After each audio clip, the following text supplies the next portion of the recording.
खासदार गोडसेंच्या निधीतून भगूरकरांसाठी बाकांची व्यवस्था.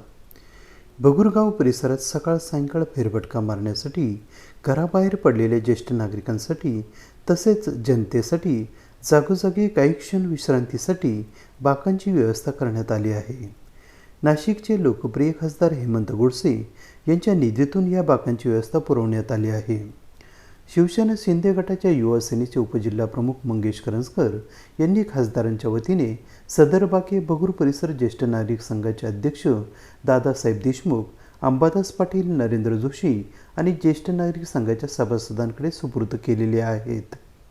ही आसन व्यवस्था भगूर गावातील श्रीराम मंदिर, आठवडे बाजार, छत्रपती शिवाजी महाराज चौक, गजानन महाराज मंदिर, विजयनगर आणि सावनविला या ठिकाणी उपलब्ध करून देण्यात आलेली आहे. याप्रसंगी निलेश हासे, प्रसाद वराडे व ज्येष्ठ नागरिक उपस्थित होते. सदर आसन व्यवस्थेबाबत ज्येष्ठ नागरिकांनी समाधान व्यक्त करून खासदार गोडसे व शिंदे सेनेचे पदाधिकारी करंजकर यांना धन्यवाद दिलेले आहेत. AB न्यूजसाठी प्रमोद रहाणे, भगूर, नाशिक.